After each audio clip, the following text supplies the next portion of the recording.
Pretty Gopi and I a lot of mercy this morning. She actually has some dust from a hole she dug in the ground that Pankajangri Prabhu had stood in. And she put some of that dust on Pretty Gopi in my head this morning. I'm feeling really ecstatic. So thank you, Loki. Still got a little bit of that validity. It's on the last time I went to Mayapur, I didn't dig a hole, but Pankajanghri Prabhu, please accept my most respectful obeisances. It's so amazing kind of being in Pankajangri Prabhu consciousness. It's so incredible. Thanks everyone for sharing. So I'll just share the memories, but on the last time in Mayapur, Pankajangri Prabhu was just chanting japa in the side park on the grassy area, and I noticed how dusty it was. And I just thought, he was just chanting japa up and down. And I thought, that's a really good dust sweep. And I didn't know when I'd get back to Mayapur, and dust is so important. So I saw some of his footprints, and I had dust from his lotus feet. That's it. So maybe during Prasadam, I'll go around and I'll just sprinkle some on everyone. Yeah. So I have one memory I have two memories. One I wanted to share. I don't know if you remember at Nikunja when we were stuck for 6 weeks in the Lotus building when Mayapur flooded. We lived in the Goshala. We had to move to the Conch building because it was all rain flooded. So Ravasi and I and Nikunja and Shamalika were together, and Ravasi and I got kind of bored one day, and she said, "Let's go steal some Mahaprasad." And I was like, "Yeah, okay, I'm game. Let's go steal some Maha." So anyway, I went down. They had like these pink lamington cakes, and we bought one piece, and I stole another one. It was sort of like what we were doing, we're just going to steal some Maha. And so half an hour later, one of the brahmacharis from the Maha shop came to our room and was like, knock on the door.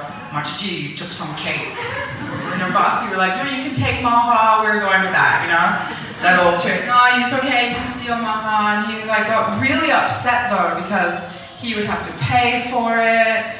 And we're like, oh, this is getting really heavy, now. And so then another brahmachari came up and said to me, because I took it, I had to go see Pankajangri Prabhu the next morning.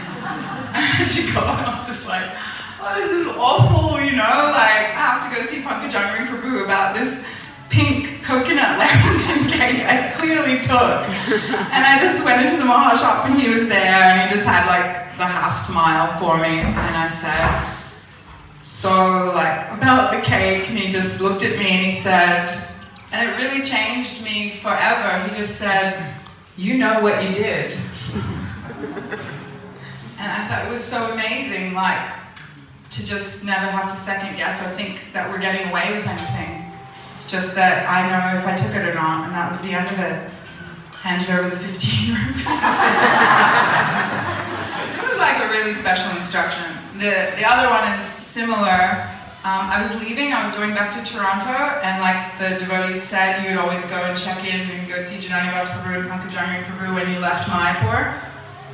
So I went, and so much incredible mercy and gifts from Janani Vas Prabhu, insane. Just feel protected forever, and it's amazing.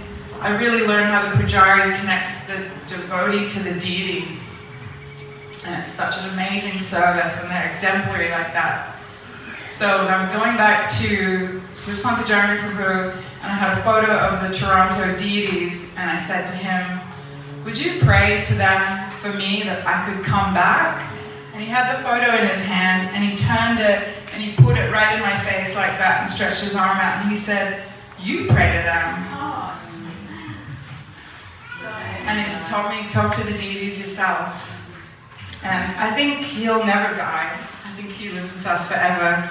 And so I'll come with a sprinkle of his lotus japa feet during the show. Long live Pankajangri Prabhu.